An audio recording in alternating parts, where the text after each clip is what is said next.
Hi, and welcome back to Brunch AF. What are we going to be cooking today? Well, we're going to be cooking a lamb and potato curry. In fact, a recipe I picked up when I lived in Oman. And we're going to be using these little puppies, dried fenugreek leaves. You can get fresh fenugreek in some Indian shops, in some Indian supermarkets, but I have to say I've always used the dried. They keep for ages. And the way we're going to use them is we're going to use them almost like a risotto. What we want is a thick, cloying olive green sauce. So just like in a risotto, you'd add liquid and allow the rice to plump up until they're fully plumped. We're going to be doing the same with the methi or fenugreek leaves. And so this particular curry is going to be fragrant. It's going to be a little bit of woodiness to it, which is why it suits meat really well. But we're adding potatoes to it because those potatoes are just going to absorb all those flavours. And they're like little flavour sponges. And potatoes are one of my favourite in all curries. So this lamb and potato curry is really simple but extremely tasty. And what's more, I'm going to be making a batch which will feed, should we say, 4 large portions, 6 normal portions. This freezes really well and it microwaves well too. And just like any curry, sometimes they're better the day after. So brilliant to make in advance if you've got people coming around. So why don't we go on and start looking at the prep?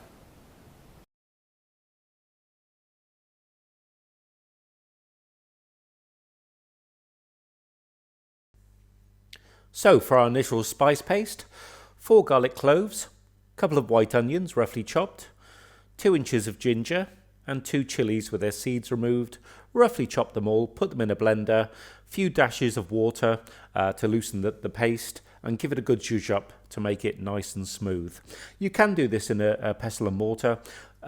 Remember to add some sea salt to it to kind of take away all of the fibres of the garlic and the ginger. This is going to be a bit of a rough paste, so you can miss arm day at the gym if you decide to do it in a pestle and mortar. So let's get cracking, shall we? Here we've got our spice paste, which we made earlier, and I've added a couple of bay leaves on the top, just because they're going to go in at the same time. We're going to put those in. I've got some warmed oil here, or quite hot oil. That's going to go sizzle and fry. We've got some dry spices, which we're going to use later. We've got 3 tablespoons of malt vinegar, and our lamb, it's around 800 grams, or about 1.6 pounds of lamb, and about 500 grams of potatoes, and of course our dried methi. And as we said earlier, looks to be a lot, but that's what's going to help with the sauce. So first thing we're going to do is actually fry off the paste.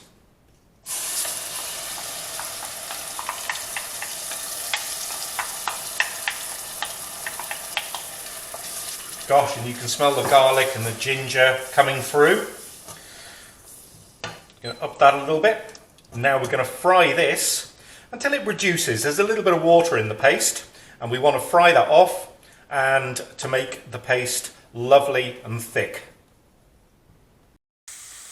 And now, after 6 or 7 minutes, we've got a really thick paste. It reminds me a little bit of the consistency of like thick applesauce. So now we're ready for the meat.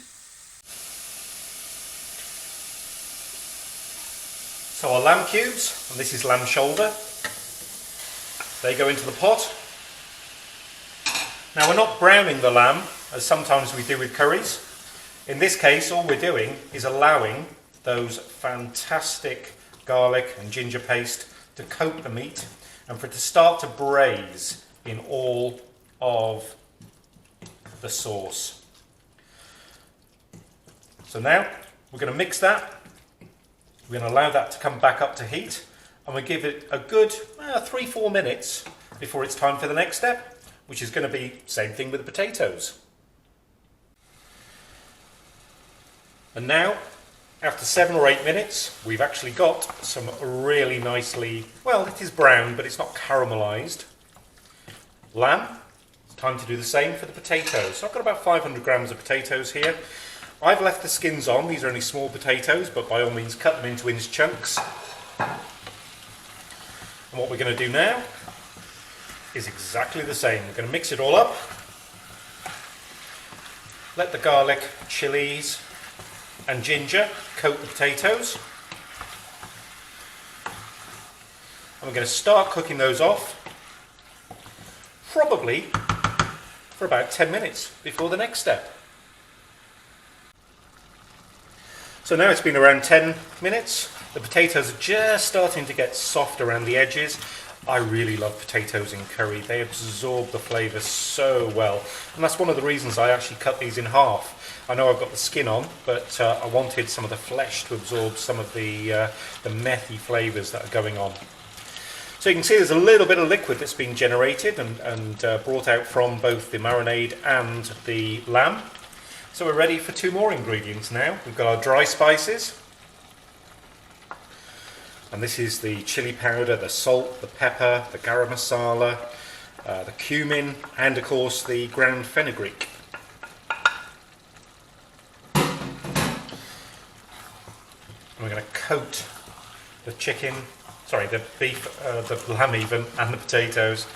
I do usually do methi chicken, to be honest, so it comes as second nature. So let those coat, let those thicken, give that a good stir.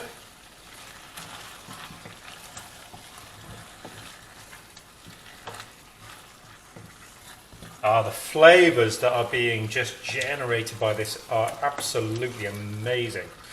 I can smell the fenugreek seeds just permeating through the curry, and it's giving it a really earthy, lamby aroma. Absolutely beautiful. And one of the final ones, we've got our acid, well in this case our vinegar. So our 3 tablespoons of vinegar goes in to give a little bit of astringency and sharpness, and also it does help tenderise the lamb. So what we're going to do now is we're going to put the lid on and probably leave it for a good 10-15 minutes. I'm going to turn the heat down a little bit. And so we're going to leave it for 10-15 minutes just to permeate all those new spices through and blend them. So it's been 10-15 minutes. I've turned the heat down to about 30%. So it's just bubbling away nicely. We've got a reasonably thick sauce, and now it's time to introduce it to the dried fenugreek, the methi. Now I know it looks a lot, as I said in the intro. What this is going to do though is use that sauce, sup it up, it's going to expand and it's going to become soft, and that's what's going to be the major part of the dressing that goes over all of this lamby goodness. It does look a lot, trust me. We're going to add it probably a half at a time and let it absorb all of that liquid. And as we're cooking it through, because this is going to take a good 45 minutes to an hour, we can add some more methi, but also we can add a little bit more water as well. And that water, just like if you're doing a risotto or a paella, we'll just add a little bit more once we find that the mixture is going dry.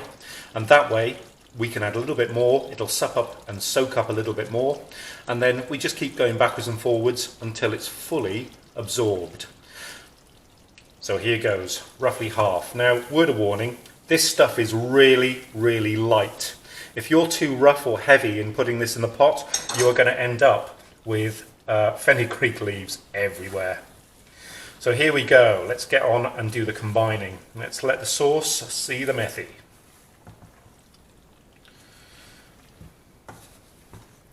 I grant you, not the most appealing thing to look at this moment in time, but we're just going to keep on combining and turning and letting the methi sop up and sup up all of that sauce.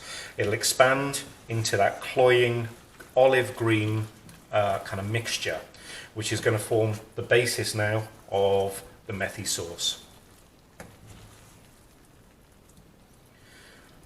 Probably time to add a quarter cup of water. We can do this by eye, and as I said, we just keep going.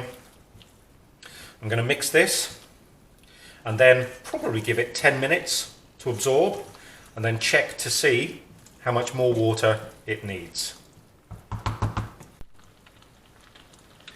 And here we are, about halfway through. Can you see how thick and plump the fenugreek, the methi is getting? It's absorbing all of the liquid that's there. I've added probably another 1/4 of a cup of water, and I'm just letting it simmer, absorb as much as it can. So there's some water in here still, or there's some liquid in here, so I'm going to let that absorb and maybe add a little bit more.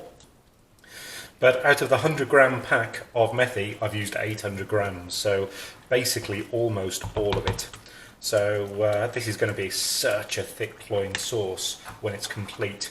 And you can see it's got that lovely kind of camouflage olive green, and it really looks effective when you start adding things like raita with it to give it a good contrast. So the potatoes are still on the hardish side.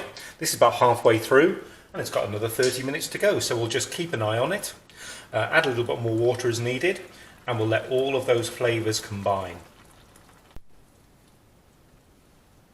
And so here we have it. It's been another 30-35 minutes and everything's cooked down. So our potatoes are soft, our lamb is complete, and we've got this wonderful olive green thick sauce where every single part of the dried fenugreek has been hydrated by the sauce. And I've probably added half a cup of water in there as I've gone through, just looking at it by eye to see what it needs. And so now, there's obviously a little bit of moisture in there, you want a little bit of give. It's time to do the plating up.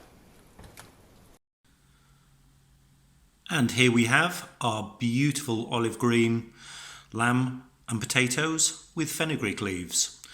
Very, very fragrant. I've just topped with a little bit of raita, and I'm serving with some naan and some pilau rice. So let's get and enjoy and see what it tastes like.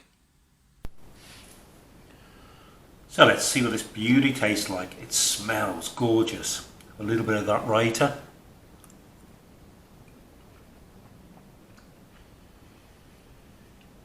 The lamb is so tender.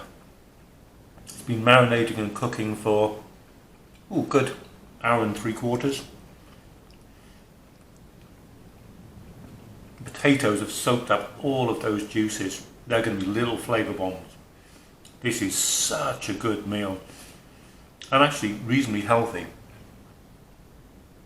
So why don't we try this out?